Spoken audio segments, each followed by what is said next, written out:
بسم الله الرحمن الرحيم. إن الحمد لله نحمده ونستعينه ونستغفره ونعوذ بالله من شرور أنفسنا ومن سيئات أعمالنا. من يهده الله فهو المهتد ومن يضلل فلن تجد له وليا مرشدا. وأشهد أن لا إله إلا الله وحده لا شريك له وأشهد أن محمدا عبده ورسوله. يا أيها الذين آمنوا اتقوا الله حق تقاته ولا تموتن إلا وأنتم مسلمون. يا أيها الناس اتقوا ربكم الذي خلقكم من نفس واحدة وخلق منها زوجها وبث منهما رجالا كثيرا ونساء واتقوا الله الذي تساءلون به والأرحام إن الله كان عليكم رقيبا. يا أيها الذين آمنوا اتقوا الله وقولوا قولا سديدا يصلح لكم أعمالكم ويغفر لكم ذنوبكم ومن يطع الله ورسوله فقد فاز فوزا عظيما. أيها الأحبة، فإن أصدق الحديث كتاب الله وخير الهدي هدي محمد صلى الله عليه وسلم وشر الأمور محدثاتها فإن كل محدثة بدعة وكل بدعة ضلالة وكل ضلالة في النار. اللهم إنا نعوذ بك من البدع ومن النار. أحبة، بعدكم حمد الله سبحانه وتعالى na kumtakia sala na salamu kipenzi wa umma Muhammadin sallallahu alayhi wasallam. Kwanza kabisa hatuna budi kumshukuru Allah subhanahu wa ta'ala kwa kutujalia kuiswali swala hii ya magharibi tena kwa jamaa. Kwa hakika hii ni neema kubwa miongoni mwa neema ambazo tumeneemeshwa na Allah subhanahu wa ta'ala katika kipindi hiki. Ni wengi waliweka nia ya kuiswali swala hii ya magharibi, lakini kwa dharura mbalimbali hawakuweza kuiswali. Lakini pia kuna ambao wameelekea kwa Allah subhanahu wa ta'ala na watu wanajiandaa kuzika. Kwa hiyo kujaliwa kuiswali swala hii ya magharibi, hii ni neema kwa hakika, na kwa neema hii tunatakiwa kumshukuru Allah subhanahu wa ta'ala. Lakini pili, hatuna budi kumshukuru Allah subhanahu wa ta'ala kwa kutujalia kubaki katika kikao hiki cha kheri, kikao cha kujifunza dini ya Allah subhanahu wa ta'ala, jambo ambalo tunasema mara kwa mara kwamba huwa halipendwi na nafsi, lakini pia halipendwi na shaitani. Watu kukaa na kusikiliza maneno ya dini yao, nafsi inakuwa ni nzito, haipendi. Lakini vile vile shaitani hapendi kukuona unakaa katika darasa kama hizi. Anafahamu ya kwamba utapata thawabu, na huenda kwa kupitia thawabu hizo ukaingia katika pepo ya Allah subhanahu wa ta'ala. Kwa hiyo shaitani utakuta anapiga vita usiku na mchana watu wasiweze kukaa katika darasa kama hizi, na nafsi vile vile inakupiga vita usikae katika durusi kama hizi, kwa sababu nafsi kazi yake ni kuamrisha yaliyokuwa mabaya. Tuzangu katika imani, kama alivyotangaza imamu kwamba darasa zetu zimeanza, na darasa hizi zilikuwa zimesimama kwa ajili ya mwezi wa Ramadhani. Tukaendelea kuelezana mambo ambayo yanahusiana na mwezi wa Ramadhani. Kwa hakika watu wamefaidika, watu wamejifunza mengi ndani ya mwezi wa Ramadhani. Kuna mambo mengi ambayo ulikuwa huyafahamu, sasa umeyafahamu. Kuna mambo mengi ambayo ulikuwa hauyajui na yanakutatanisha, umekwisha kuyafahamu. Sasa durusi zetu zimerudi kama kawaida, na siku ya Jumanne tulikuwa tunasoma sharhu masail aljahiliya ya Sheikh Fauzani, na tulifikia mwishoni, tulibakisha mlango mmoja tu, na leo tutamaliza mlango huu mmoja, kisha tutapeana taarifa ni kitabu gani kitakachofuatia baada ya kumaliza kitabu hichi sharhu masailul jahiliya. Mlango wa mwisho ambao umekusanya milango mingi kidogo, mlango huu na kichwa cha habari kinachosema miongoni mwa mambo waliokuwa nayo watu wakati wa ujinga, wakiwepo Mayahudi na Manaswara, lakini vile vile wakiwepo washirikina wa Kiquraishi, lakini vile vile mambo haya huenda bado yapo mpaka hivi sasa. Alipokuja Mtume sallallahu alaihi wasallama, akaja akavipiga vita vitu hivyo, akaja akayapiga vita mambo hayo ya kijahili.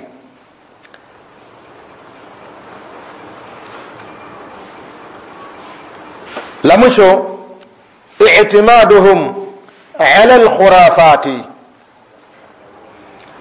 Watu wakati wa ujinga walikuwa wanategemea mambo ya kikhurafi. Watu wakati wa ujinga, mambo ya kikhurafi ndiyo ilikuwa ni nguzo yao, na walikuwa wanayategemea sana mambo hayo. Tunaposema mambo ya kikhurafi tunakusudia nini? Au unaposema kwamba hawa ni makhurafi, huwa tunakusudia nini? Kwamba mtu huyu ni khurafi. Khurafi ni mtu wa namna gani? Khurafi ni nani? Naam. Mtu ambaye anazua bid'a kwenye ibada. Mtu ambaye anazua bid'a katika dini. Mwingine?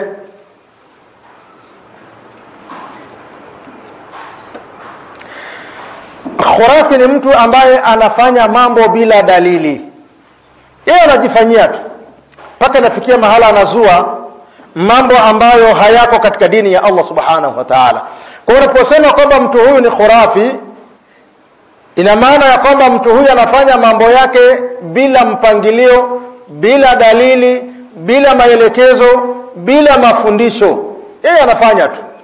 Ukimuuliza umeyatoa wapi, atakwambia yawezekana ameyachukulia kwa baba zake na babu zake, amewaiga, na yeye anaona kwamba hiyo ndio dini. Kwa hiyo watu wakati wa ujinga, nguzo yao kubwa walikuwa wanategemea mambo ya kikhurafi. Hawategemei dalili kutoka katika kitabu cha Allah subhanahu wa ta'ala, lakini pia hawategemei dalili kutoka kwa Mtume sallallahu alayhi wasallam.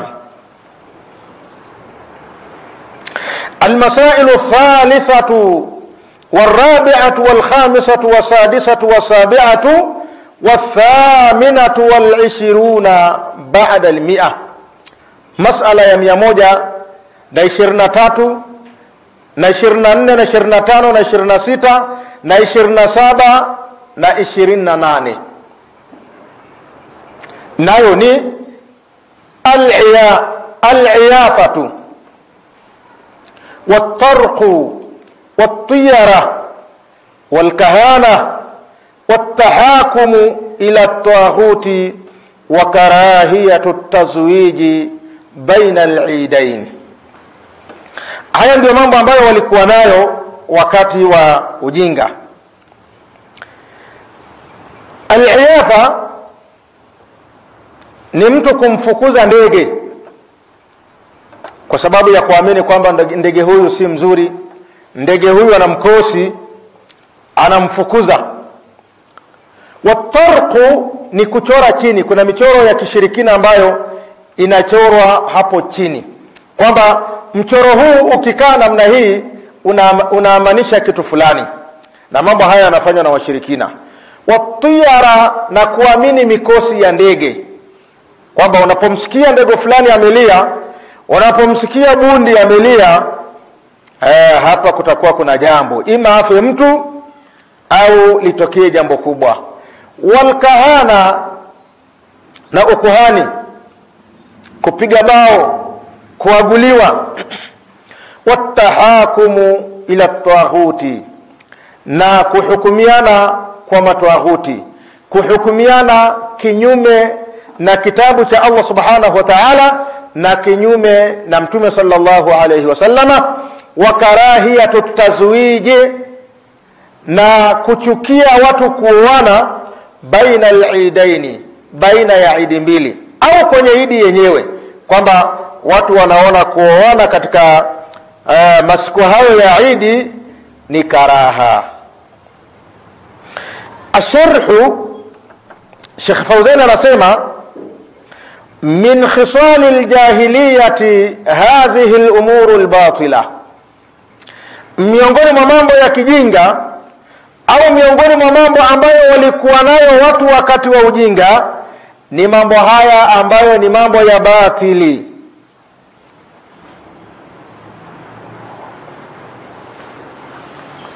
Wal'amalu biha, na kuyafanyia kazi mambo hayo. Wahia, na mambo hayo, la kwanza al-iyafa wat-tiyara wahuma zajru at-tayr, ni kumfukuza ndege. Zajru at-tayr ni kumfukuza ndege. Wakadhalika at-tiyara ni mikosi ya ndege. Liannahum fil jahiliya, kwa sababu wao wakati wa ujinga kanu yatashaamuna bituyuri, walikuwa wanaamini mikosi ya ndege. Yawezekana mtu alikuwa na safari yake, ndege fulani akikatiza mbele mtu anarudi, hawezi kusafiri. Au ndege fulani anapokuja katika nyumba yake na akalia, watu wanaamini kwamba hapa kuna jambo litatokea, kwa sababu ndege huyu akilia ni lazima mikosi itatokea. Fa idha ra'awha tatiru ala shaklin yakrahunahu, wanapomwona ndege anaruka kwa namna ambayo wao wanaichukia, taraja'u amma azamu alayhi, wanarudi na kuachana na mambo ambayo waliazimia, min asfarihim, miongoni mwa safari zao, wa ghairiha, na mambo mengine. Kwa mtu anaweza akaacha safari yake kwa sababu ya ndege. Mtu anaweza akaacha kufanya jambo lake la kheri kwa sababu ya ndege, kwamba nimemuona ndege fulani, nikilifanya jambo hili yawezekana jambo hili litakuwa lina mkosi. Wallahu jalla wa ala, Sheikh Fawzani hafidhahu Allah ta'ala anasema, wallahu jalla wa ala, Allah mtukufu, amarana bitawakkul alayhi wahdahu, ametuamrisha sisi tumtegemee Allah subhanahu wa ta'ala. Na waumini wa kweli ni wale ambao wana tabia ya kumtegemea Allah subhanahu wa ta'ala. Mtu ambaye hana tabia ya kumtegemea Allah, mtu huyu si muumini wa sawa sawa. Allah anasema, innamal mu'minuna alladhina idha dhukira Allahu wajilat qulubuhum wa idha tuliyat alayhim ayatuhu zadatuhum imanan wa ala rabbihim yatawakkalun alladhina yuqimuna as-salata wa mimma razaqnahum yunfiqun ulaika humul mu'minuna haqqan. Allah subhanahu wa ta'ala akieleza sifa za waumini wa kweli, wale wenye imani ya sawa sawa, wenye imani ya kweli. Allah anasema, innamal mu'minuna alladhina idha dhukira Allahu wajilat qulubuhum, hakika waumini wa kweli ni wale ambao anapotajwa Allah subhanahu wa ta'ala nyoyo zao huingia hofu, nyoyo zao huogopa kwamba ametajwa Allah subhanahu wa ta'ala, yule ambaye anatupa sisi riziki, yule ambaye ametupa sisi uhai, yule ambaye anatujalia sisi tunapumua. Wanakuwa na uoga kwa sababu tu ya kutajwa Allah subhanahu wa ta'ala. Hiyo ni sifa ya kwanza. Ya pili, wa idha tuliyat alaihim ayatuhu, na wanaposomewa aya zetu, zadatuhum imana, aya hizo zinawazidishia wao imani.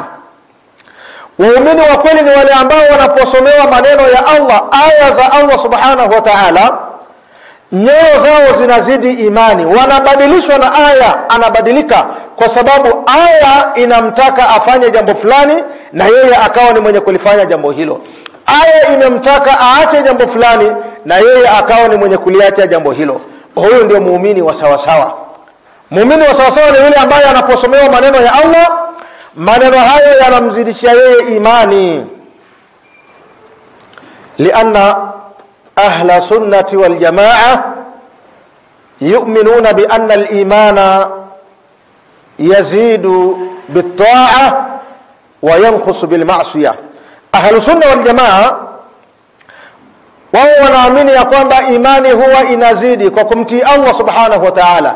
Imani huwa inazidi kwa kujiweka karibu na Allah subhanahu wa ta'ala. Imani huwa inazidi, lakini vile vile imani huwa inapungua kwa kumwasi Allah subhanahu wa ta'ala, kwa kujiweka mbali na maamrisho ya Allah subhanahu wa ta'ala.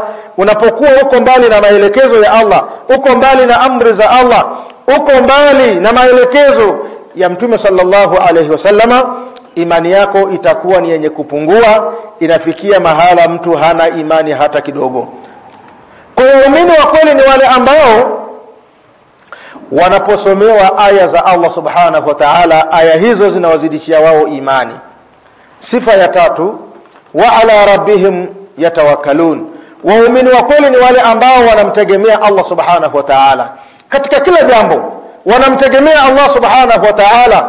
Wanapopata jambo jema wanajua jambo hili hakuna aliyeniwezesha na kunipa jambo hili isipokuwa ni Allah subhanahu wa ta'ala. Lakini vile vile wanapopata misukosuko na mitihani, wanaamini kwamba misukosuko hii imetoka kwa Allah subhanahu wa ta'ala. Anasubiri na anatafuta njia ya kuweza kuondoa mitihani hiyo, njia ambazo ziko sahihi. Lakini leo wengi wanapopata misukosuko na mitihani, ima mitihani ya maradhi au mitihani ya kukosa kazi au mitihani ya biashara kutokukaa vizuri, mtu anakwenda kwa mganga wa kienyeji akamwangalizie maradhi yake yamesababishwa na Allah au kuna mkono wa mtu. Kazi yake kuharibika imesababishwa na Allah au kuna mkono wa mtu. Kukosa kwake kazi, anaomba kazi lakini hafanikiwi, hapati kazi. Kukosa kwake kazi ndiyo makadirio ya Allah au kuna mkono wa mtu. Anakwenda kumuuliza mwanadamu. Na mshirikina hata siku moja hata kuambia hii ni kadari ya Allah, haya ndiyo makadirio ya Allah, uwe na subira. Atakwambia hapa bwana, kuna mtu ambaye amekusababishia haya, kuna mtu ambaye hataki upate kazi, kuna mtu ambaye anapenda kukuona unaumwa, kuna mtu ambaye anakuona biashara zako zinaharibika na furahi. Kwa hiyo mambo haya aliyoyafanya ima ni jirani yako au ni ndugu yako wa karibu, ndiye aliyekufanyia mambo haya. Muumini wa kweli ni yule ambaye anamtegemea Allah subhanahu wa ta'ala, ukweli wa kumtegemea. Anapopata khairi anajua khairi hii imetoka kwa Allah, anapopata mtihani anajua mtihani huu umetoka kwa Allah subhanahu wa ta'ala. Hiyo ni sifa ya tatu. Sifa ya nne, alladhina yuqimuna salata. Waumini wa kweli ni wale ambao wanasimamisha swala tano. Muumini wa kweli ni yule ambaye anasimamisha swala tano, tena kama ni muumini wa kiume anasimamisha swala tano kwa jamaa msikitini. Huyo ndio muumini wa sawa sawa. Lakini leo kuna waislamu wengi hawaswali. Leo kuna waislamu wengi ambao wanaabudu miezi. Leo kuna waislamu wengi ambao wanaabudu masiku. Mtu anafanya ibada Ijumaa mpaka Ijumaa. Ijumaa inapomalizika haswali tena mpaka Ijumaa nyingine. Kuna watu wanafanya ibada Eid mpaka Eid. Yani Eid inapopita haswali tena. Kuna watu wanafanya ibada Ramadhani mpaka Ramadhani. Ramadhani inapomalizika mtu hao ni mwenye kuswali. Huu ni mtihani. Huu ni mtihani. Muumini wa kweli ni yule ambaye anaswali swala tano. Hakuna siyefahamu ya kwamba kuswali swala tano ni lazima. Muislamu anatakiwa awe ni mwenye kuswali swala tano. Hiyo ni sifa ya 4. Ya 5 na ya mwisho, wa mimma razaqnahum yunfiqun, na katika vile ambavyo tumewapa wanatoa kwa ajili ya Allah subhanahu wa ta'ala. Wanatoa mali zao kuhakikisha dini ya Allah inakwenda mbele. Wanatoa mali zao kwa ajili ya kuipigania dini ya Allah subhanahu wa ta'ala. Allah subhanahu wa ta'ala baada ya kuzitaja sifa hizo 5 akasema ulaika humul mu'minuna haqqan, hao ndio waumini wa kweli, hao ndio waumini wa sawa sawa. Kwa Sheikh Fawzan anasema wallahu jalla wa ala, Allah subhanahu wa ta'ala amarna bitawakkul alayhi wahdahu, ametuamrisha sisi tumtegemee yeye peke yake. Walmudhi fima fihi maslahatun lilinsan, na kuyatekeleza na kuyafanya mambo ambayo yana maslahi na mwanadamu, yana manufaa na mwanadamu. Wa idha ashkala alayhi shay'un min umurihi, na mtu anapopata mushkili katika mambo yake, au taraddada fi shay'in, au akawa ni mwenye kutaraddadi katika jambo, fa innahu yusalli salatal istikhara, hakika yeye atakuwa ni mwenye kuswali swala ya istikhara. Wa yad'u ba'daha an yahdiyahu Allahu lis-sawabi, na baada ya kumaliza kuswali salatul istikhara atamuomba Allah subhanahu wa ta'ala amuongoze katika jambo ambalo ni la sawa sawa. Wakadhalika yastashiru ahla al-khibra wal ma'rifa, na vile vile anaweza akawaomba ushauri watu wenye khibra, watu wenye uzoefu na mambo, na watu wenye maarifa na mambo. Kwanza utawashauri watu katika jambo lako. Ukiona umepata ushauri lakini bado unataraddadi kulitekeleza jambo hilo, utaswali salatul istikhara, kisha umuombe Allah subhanahu wa ta'ala akuongoze katika jambo ambalo ni la sawa sawa. Mtu anapotaka kuoa, wengi wanakwenda kwa washirikina. Bwana, mimi nimekuja nataka kuoa, nimepata mchumba. Sasa hebu niangalizie nyota yangu na nyota yake zinaendana. Hivi jamani, kuna mwanadamu ambaye ameumbwa na nyota? Hebu niambieni jamani, inawezekana mimi labda sifahamu. Ndio hiyo utakuta mtu anasema bwana, mimi nyota yangu imechukuliwa na fulani, nyota yangu imechafuliwa. Haya mambo yanazungumzwa, tena wanaoyazungumza mambo hayo ni Waislamu. Hebu niambieni jamani, kuna mwanadamu ambaye ameumbwa na nyota? Wewe una nyota?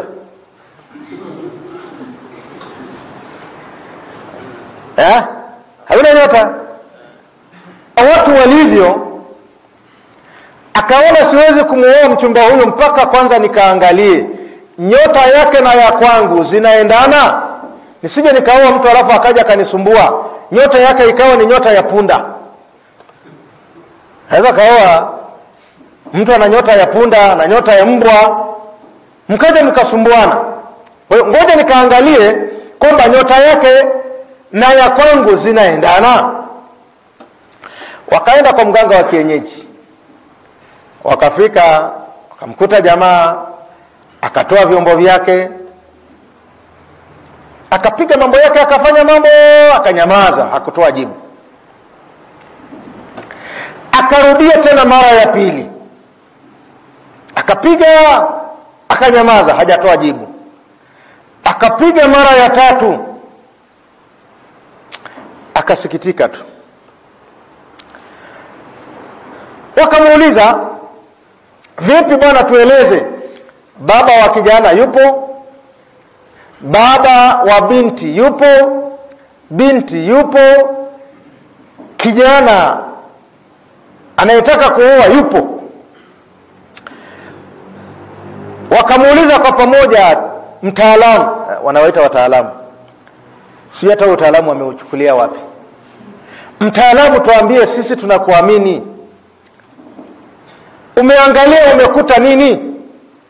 Akamwambia, kwa kweli naogopa fitna, naogopa fitna. Nilichokiona mimi naogopa hata kukisema hapa. Kaambia hapana mtaalamu, siogopi. Tuambie, tueleze umeona nini? Akamwambia, bwana, nimepiga ramli kwa mara ya kwanza ikaniangukia mimi mwenyewe kwamba nimuoe huyo binti. Nimerudia mara ya pili imeniangukia tena. Nimerudia mara ya tatu imeniangukia. Ndio maana nilikuwa nasema kwamba itakuwa fitna jamani.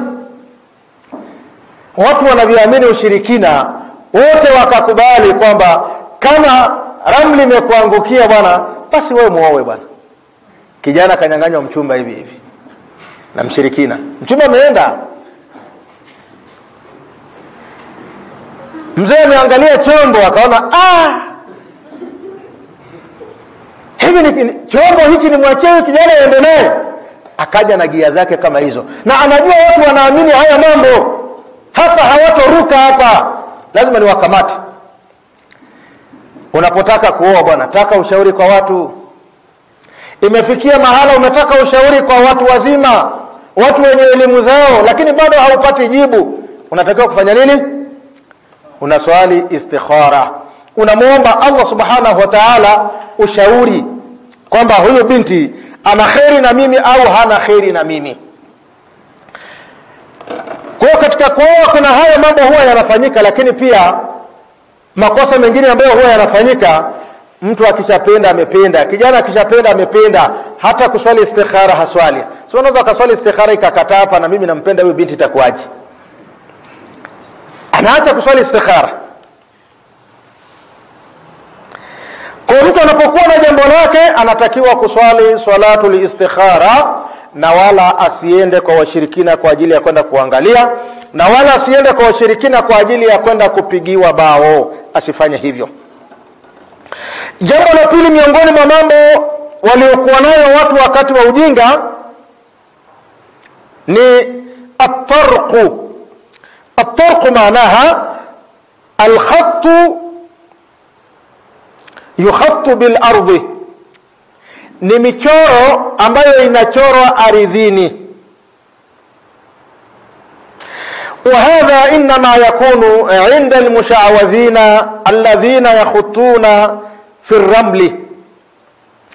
Anasema na jambo hili mara nyingi huwa linafanywa na watu wa mazingaumbwe na washirikina, wale ambao huwa wanachora katika majivu au wanachora juu ya mchanga.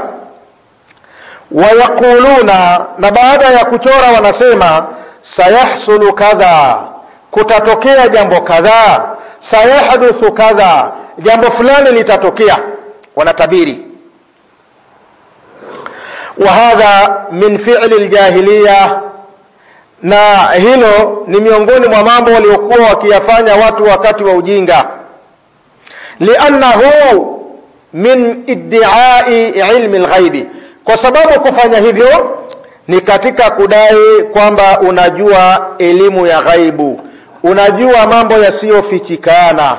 Alladhi la ya'lamuhu illa Allah, mambo ya ghaibu ambayo hayajui isipokuwa Allah subhanahu wa ta'ala. Wa huwa kharsun wa takhmimun, na huo ni uongo na mambo ya kudhania. Yani mtu anaweza akakaa akafikiria akadhania akazua jambo akasema kwamba kutatokea jambo fulani na kutatokea jambo fulani. Mambo ya uongo kabisa. Sheikh anasema walakin qad yaqa'u ma qalu, huenda wakati mwingine yaweza yakatokea mambo ambayo waliyasema. Mimbabi alfitnati, ili iwe ni katika mlango wa fitna, wal istidraji linnasi, na kuwachukua watu kidogo kidogo. Falwajibu tajannubu haulai, jambo ambalo ni la wajibu ni kujiepusha na watu hawa. Wal ibtiadu anhum, na kujiweka mbali na wao kabisa. Jambo la tatu, wal kuhana. Al kahana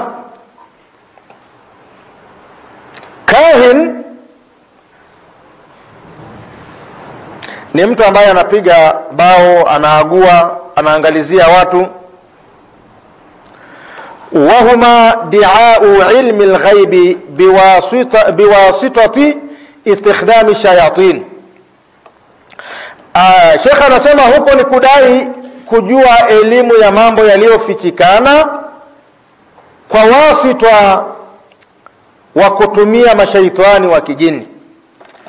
Na mashaitani wa kijini hawawezi wakamhudumia na kumtumikia mwanadamu isipokuwa baada ya kumtoa katika dini ya Allah subhanahu wa ta'ala. Ili shaitani aweze kumtumikia mtu, aweze kufanya kazi naye, aweze kuweka mikataba na yeye, lazima awe mtu huyo ametoka katika dini ya Allah subhanahu wa ta'ala. Bwana, ukitaka ufanye kazi na sisi, chukua Qur'ani na iandike kwa kutumia hedhi ya mwanamke, idhalilisha Qur'an. Ukitaka tufanye kazi na sisi, chukua misahafu miwili, funga katika miguu yako miwili, ingia nayo chooni, tena kanyaga vinyesi, idhalilisha Qur'an. Unataka tufanye kazi na sisi, muoe mtoto wako ambao unampenda kuliko watoto wote, ili tuweze kufanya kazi pamoja na wewe. Shaitani hawezi akafanya kazi na wewe mpaka akutoe katika dini ya Allah subhanahu wa ta'ala. Kwa hiyo makuhani, waganga wa kienyeji, wale watu ambao wanaagua, wanatumia mashaitani wa kijini. Unapofika kwake anakwambia, bwana, wacha nilale, kesho nitakupa majibu ya matatizo yako. Kwamba atakapolala sasa usiku, akiwa amelala, ndio anaoteshwa na wale mashaitani kwamba mtu huyu ana tatizo 1 2 3 4 5. Kesho kija anakueleza yale ambayo yanakusibu, anakupigia bao, anakueleza matatizo yako. Kwa hiyo mashaitani hawa ambao wao wanawatumia, alladhina yastariquna as-sam'a, ni wale ambao huwa wanakwenda kusikiliza maneno. Waqad harrama Allahu al-kahana, Allah subhanahu wa ta'ala ameharamisha ukuhani. Wa harrama adh-dhihaba ila al-kuhan, na akaharamisha vile vile kwenda kwa makuhani, kwenda kuaguliwa, usiende. Wa tasdiqahum, na akaharamisha kuwasadikisha vile vile. Faqala an-nabiy sallallahu alayhi wasallama, mtume sallallahu alayhi wasallam akasema, man ata kahinan, atakayemwendea kuhani, atakayemwendea mganga wa kienyeji, fasaddaqahu bima yaqul, akayasadikisha yale ambayo anayasema, faqad kafara bima unzila ala Muhammadin sallallahu alayhi wasallama, huyu atakuwa ameyakufuru yale yaliyoteremshwa juu ya Muhammadin sallallahu alayhi wasallama. Kwa maana wewe utakuwa ni kafiri. Lakini watu wanakwenda kwa waganga wa kienyeji, wanakwenda kuaguliwa. Waislamu wengi wanakwenda kuaguliwa. Wallahi, huu ni mtihani mkubwa.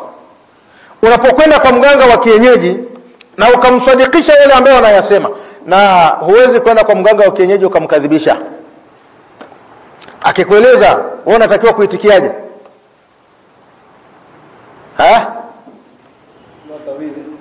Tawire. Akikwambia, kila anapokuambia, bwana, wewe una tatizo 1 2 3, tawire. Aliyekusababishia matatizo haya ni fulani, unaitikia, tusaddiquhu la tukadhibuhu. Unatakiwa kumsadikisha na wala usimkadhibishe kila atakachokuambia. Tena wakati huo ni muoga na tetemeka namna hii mzee, kwa yale mikogo yake na namna alivyovaa, kile kichumba, namna mambo yalivyowekwa, yani ni mambo ambayo yanatisha. Lazima umsikilize na umsadikishe anachokisema. Kwa unapomsadikisha, tayari wewe umeshakuwa ni kafiri. Waislamu wanaenda kwa waganga wa kienyeji au hawaendi jamani? Wanaenda. Unapoeleza haya nakwambia wewe hujapata matatizo. Ukipata matatizo mzee utaenda. Ukipata matatizo sio na subira bana. Mwenyeji ndio unakwenda kumaliza matatizo. Nani anakuambia maneno hayo? Watu wanakwenda. Tena siku hizo wakienda wanapigwa mihela huko mzee, sio mchezo. Wanapigwa hela nyingi mpaka wanachanganyikiwa kabisa. Kuna siku moja nikiwa katika darasa hapa niliwahadithia vijana, kuna dada moja alikuja akanihadithia mkasa wake na mganga wa kienyeji, nikamsikitikia sana. Yeye mambo yake yalikuwa mambo hayaendi, biashara zake haziendi. Akaamua kwenda kuuza baadhi ya aseti zake alizokuwa nazo. Akauza, akapata takriban karibia milioni 30. Milioni 30 akaenda nazo kwa mganga wa kienyeji. Alipofika nazo huko bwana mganga anamwambia, bwana hapo umefika, na kama ni utajiri umeupata. Na kwanza kabisa nitakachokifanya, milioni 30 hii itazaa milioni 70 zingine. Utakuja kuchukua milioni 100 kwangu hapa. Milioni 100. Dada akaona hapa milioni 100. Nikipata milioni 100 si ndio maskini ndio basi na mimi yase. Mambo yangu yatakaa vizuri. Kabla kwa cha kufanya, naambia bwana cha kufanya sasa, kwanza ziache hapa. Leta hizo milioni 30, ziache hapa. Yule dada akaziacha milioni 30. Akakaa baada ya siku 2-3 akampigia simu mtaalamu, nije lini? Akamwambia kuna maandalizi yanayotakiwa kufanyika. Maandalizi ya kwanza kabisa, yani hizi pesa hautakabidhiwa hivi kienyeji. Natakiwa niagize mkeka kutoka Maka, na huu mkeka ni shilingi 500,000. Kwa hiyo leta 500,000 ili tuweze kuagiza mkeka kutoka Maka, ambao sasa wakati unakabidhiwa zile pesa utakaa katika ule mkeka. Huu ndio taratibu wetu. Kwa hiyo lete shilingi 500,000. Dada wa watu hela zote alikabidhi hana. Ikabidi atafute mahala pa kukopa, akakopa shilingi 500,000 akampelekea jamaa. Akakaa siku 2-3 anampigia, vipi mambo yamekuwa tayari? Mbea bado. Unatakiwa ulete kiasi fulani kwa sababu ya hawa watu wangu wametaka kiasi fulani kije. Ukikileta hicho sasa ndipo watakwenda kuleta huo mkeka, utakuja kukabidhiwa pesa zako milioni 100. Akaambia sijui ni shilingi ngapi tena aleti. Ukipiga mahesabu karibia milioni 40 zimeenda na maji. Mwisho wa siku anampigia simu hapokei. Piga simu haipokelewi. Tayari zimeshakwenda. Yeye alikuwa anaona kwamba nikizipeleka kwa huyu mtaalamu zitakwenda kuongezwa, lakini zikapigwa. Dada wa watu akabaki analia machozi tu. Sasa namwambia, sasa dada, yani wewe kweli hela zote hizo milioni 30 unampelekea mtu? Na mtu mwenyewe ukimwangalia pesa hizo inawezekana hajawahi kamata pesa hiyo milioni 30. Amepigwa na mganga wa kienyeji. Kwa watu wanawaamini watu hawa, wanapoelezwa kwamba watu hawa hawafai, jamani msiende huko, anakuambia bwana wewe haujafikwa tu na matatizo. Lakini wengi wanakwenda kule wanafirisiwa, baadaye wanarudi kwa wasoma ruqya, anataka tena asomewe bure. Jamani mimi nimeshafirisiwa kabisa, sina hata kitu, kwa hiyo nimekuja hapa mnisaidie. Tena anasema nimekuja huku nijaribu, na hapa sio kusomewa, anakuja kujaribu. Mtihani. Kwa unapomwendea mganga wa kienyeji ukamsadikisha yale anayoyasema, utakuwa umeyakufuru yale yaliyoteremshwa kwa Mtume Muhammad sallallahu alaihi wasallam, ambayo ni Qur'ani ya Allah, umeikadhibisha, wewe tayari umekuwa ni kafiri. Kwa hiyo watu wanatakiwa wawe makini kuto kuenda kwa watu hao.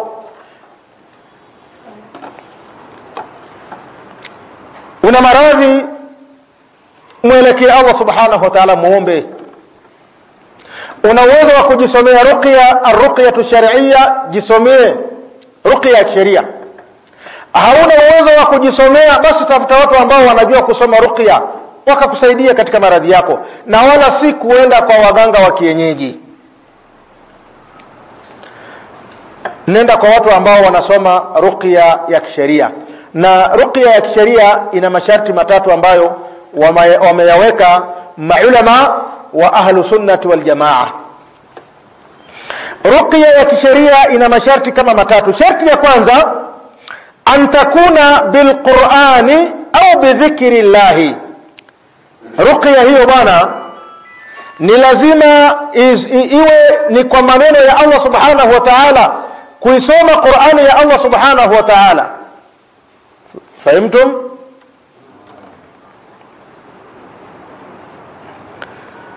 Sharti ya kwanza, an takuna bil Qur'ani ruqya.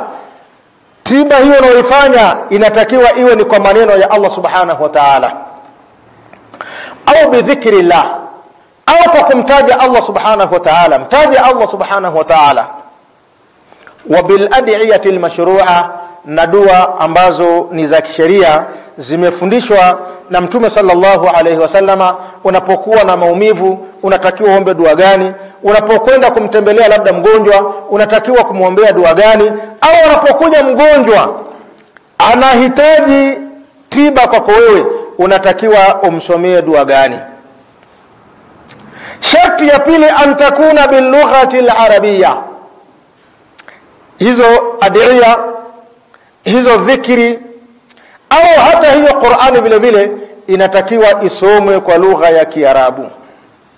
Lakini waganga wengi wa kienyeji ukienda wanazungumza mambo ambayo hata haeleweki, lugha ambayo wewe hujui kwamba anasema nini. Hiyo itakuwa sio ruqya ya kisheria. Ruqya ya kisheria ni ile ambayo inasomwa kwa lugha ya Kiarabu, inafahamika kabisa kwamba hapa mtu kasema nini.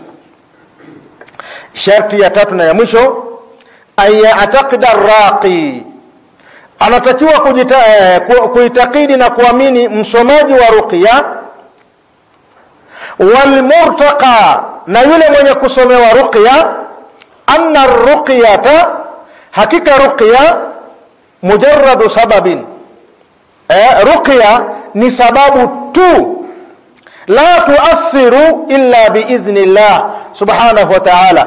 Ruqya hiyo huwa haiathiri, haiponyi isipokuwa kwa idhini ya Allah subhanahu wa ta'ala. Lakini unapokwenda kwa waganga wa kienyeji, namna wanavyojiamini, anakuambia bwana, hapo umefika, mimi ndio mwenyewe, mimi ndio matatizo, mwisho wa matatizo ni hapa. Yani hasemi tunamuomba Allah subhanahu wa ta'ala akuponye, anayeponya ni Allah subhanahu wa ta'ala. Anasema kwamba yeye ndiyo mwenye kuponya, yeye ni mtaalamu. Huyo atakuwa ni mshirikina, hafai.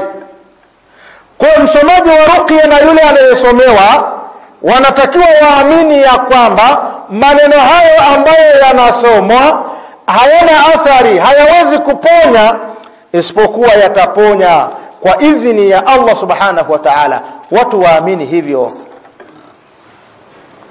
Na tatizo lingine ambalo wanalo wagonjwa, wana tabia ya kuhamahama. Yani anapofanyiwa kisomo na raqi, huyu amemsomea siku 2-3 hajaona majibu mazuri, anahama, anakwenda kwa raqi mwingine.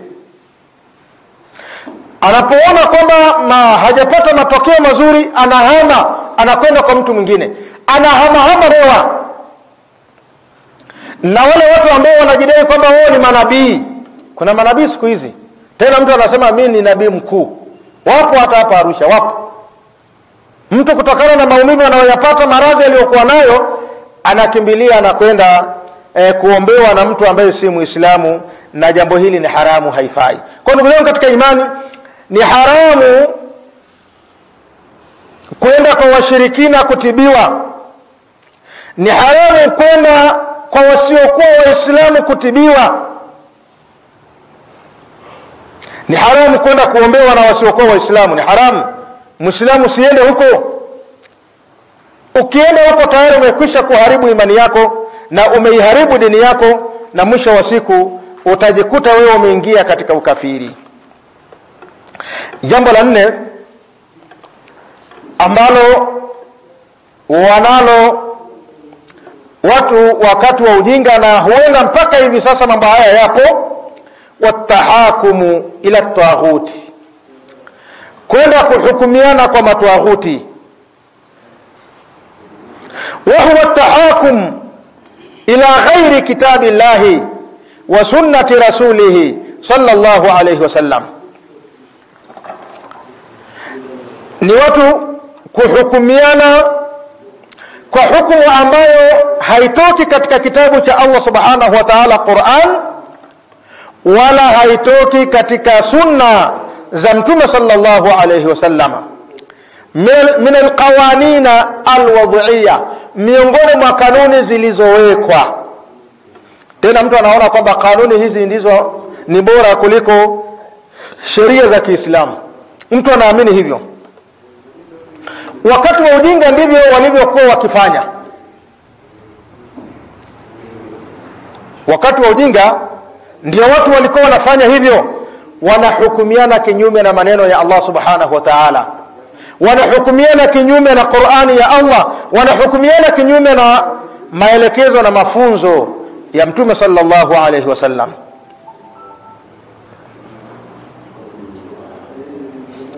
Na haya mambo mpaka hivi sasa yapo.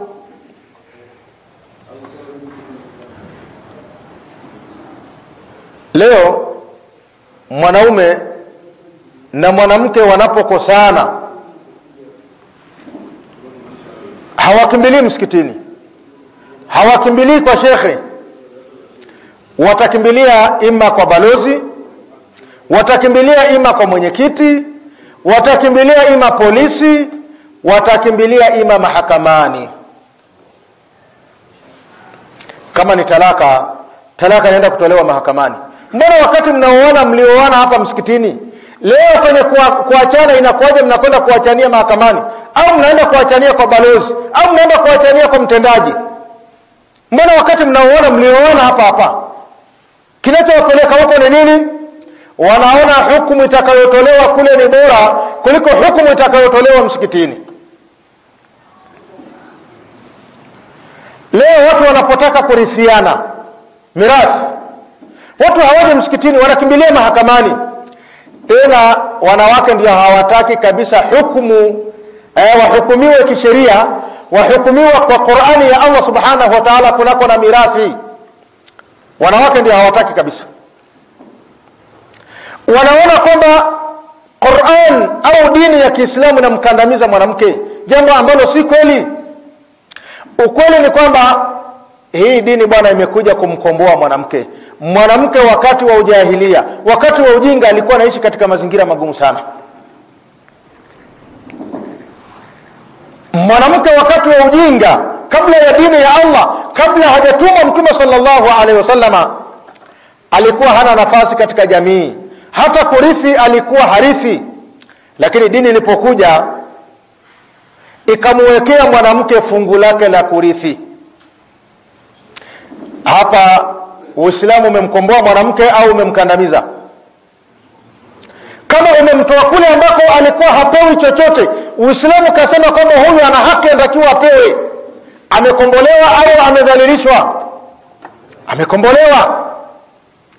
Mwanamke wakati wa ujinga alikuwa anarithiwa kama mali fulani hivi. Mume wake anapokufa anarithiwa na ndugu wa mume, apende asipende, anarithiwa. Uislamu alipokuja Mtume sallallahu alaihi wasallama, zikateremka aya za kukataza watu wasiwarithi wanawake kwa nguvu. Allah akasema si halali kuwarithi wanawake kwa nguvu. Si halali, hairuhusiwi kumrithi mwanamke kwa nguvu. ikakataza jambo hilo. Hapo Qur'ani imekuja kumkandamiza mwanamke au imekuja kumkomboa? Imekuja kumkomboa. Na mambo mengi ambayo mwanamke alikuwa anakandamizwa na wajinga wakati wa ujinga, Qur'ani imekuja kumkomboa mwanamke. Lakini wanawake wa hivi sasa wanaona hukumu zilizoko ndani ya Qur'ani ni hukumu ambazo haziko sawa, hawazitaki.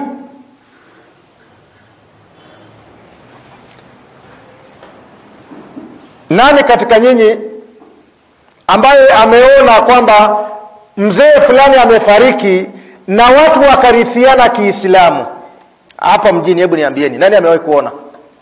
Watu si wanakufa kila siku, na mtu akifa anatakiwa arithiwe. Sasa hapa mjini, hebu niambieni, nani amewahi kuona kwamba fulani amefariki na watu wamekaa wanagawanywa mirathi yao kidini, Kiislamu? Nani amewahi kuona? Mimi sijawahi kuona. Kwa nini Waislamu hawarithiani kidini? Amefariki mtu, mirathi igawiwe kidini. Lakini wengi wanaokataa mirathi hizi ni wanawake. Hawataki kabisa kusikia habari hiyo, hawataki kabisa. Ni mtihani mkubwa. Kuhukumiana kinyume na kitabu cha Allah subhanahu wa ta'ala Qur'an, kuhukumiana kinyume na maelekezo ya Mtume sallallahu alayhi wasallama, hii ilikuwa ni tabia ya watu wakati wa ujinga. Kabla ya Mtume sallallahu alayhi wasallama, alipokuja Mtume akapiga vita mambo haya, akayakemea mambo haya, akayakataza mambo haya, kwamba watu wanatakiwa wahukumiane kwa kitabu cha Allah subhanahu wa ta'ala. والواجب على المسلمين التحاكم إلى كتاب الله وسنة رسوله صلى الله عليه وسلم.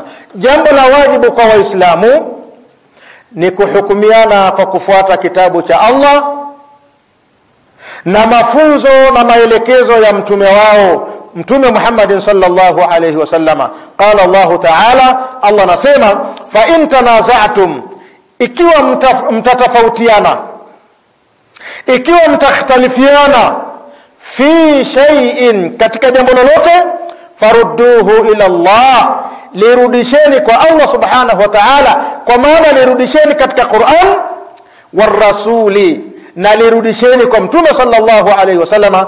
Angalieni jambo hilo amelizungumziaje Mtume sallallahu alayhi wasallama, in kuntum tu'minuna billahi wal yawmil akhir, ikiwa nyinyi mnamwamini Allah na mtume wake, ikiwa nyinyi mnamwamini Allah na siku ya mwisho. Lakini kama hamumwamini Allah na siku ya mwisho, mtakwenda kuhukumiana katika hukumu ambazo si za kisheria, mtakwenda kuhukumiana katika hukumu ambazo Allah subhanahu wa ta'ala hazitaki. Kwa ndugu zangu katika imani, miongoni mwa mambo ambayo yalikuwa yanafanyika wakati wa jahiliya ni watu kuhukumiana kinyume na kitabu cha Allah, ni watu kuhukumiana kinyume na mafunzo ya Allah, ni watu kuhukumiana kinyume na maelekezo na mafunzo ya Mtume sallallahu alayhi wasallama. Baada ya kuwa sisi tuna mwongozo, Waislamu wanatakiwa wafuate mwongozo huu wa Allah subhanahu wa ta'ala, na wafuate mwongozo wa Mtume sallallahu alayhi wasallama, tena kwa ufahamu wa wema waliotangulia. Jambo la tano na la mwisho, miongoni mwa mambo ambayo walikuwa nayo watu wakati wa ujinga ni karahiyatu tazwiji baina al-eidain, ukaraha au chukizo au kuchukia watu kuoana baina ya idi mbili, kwamba ikishapita idi, kabla ya idi nyingine ni haramu watu kuoana, au katika siku ya idi ni haramu watu kuoana. Haya ni miongoni mwa mambo ambayo walikuwa nayo watu wakati wa ujinga. Eidul Fitri, ambayo ni Eidul Fitri, ni idi baada ya mwezi wa Ramadhani, wa Eidul Adha, na idi ya mfunguo tatu, idi ya kuchinja, baada ya watu kumaliza ibada ya hija. Wa huwa min at-tashawumi bil ayami al-manhiyu anhu, na huko ni katika kuamini mikosi katika masiku, kwamba siku fulani ni siku ya mikosi, na jambo hili ni jambo ambalo limekatazwa na Allah subhanahu wa ta'ala. Wa huwa naw'un min at-tiyara, hii ni aina ya kuamini mikosi. وقد شرع الله التزويج في جميع الأوقات. Allah subhanahu wa ta'ala ameweka utaratibu na ameweka sheria watu kuoana katika masiku yote, watu kuoana katika nyakati zote, maada halatil ihrami bihajjin, isipokuwa pale mtu anapokuwa amehirimia hija au umra au amehirimia umra, hapo ni haramu mtu kufunga ndoa, ni haramu kuoa au kuolewa. Wala dakhala lil ayami fi najahi at-tazwij, na wala hakuna mahusiano ya kufanikiwa na kudumu ndoa kwa sababu tu huyu aliozeshwa katika siku fulani. Huyu aliozeshwa katika siku fulani ndiyo maana ndoa yake imedumu. Huyu aliozeshwa katika siku fulani ndiyo maana ndoa yake imefeli au fashilihi. Wa inma hadha biyadi Allah subhanahu wa ta'ala, jambo hili la kudumu ndoa na kutokudumu ndoa ili liko katika mikono ya Allah subhanahu wa ta'ala. Wallahu a'lamu, na Allah subhanahu wa ta'ala ndiye anayefahamu zaidi. Wa sallallahu ala nabiyyina Muhammadin wa ala alihi wa sahbihi wa sallam, walhamdulillahi rabbil alamin.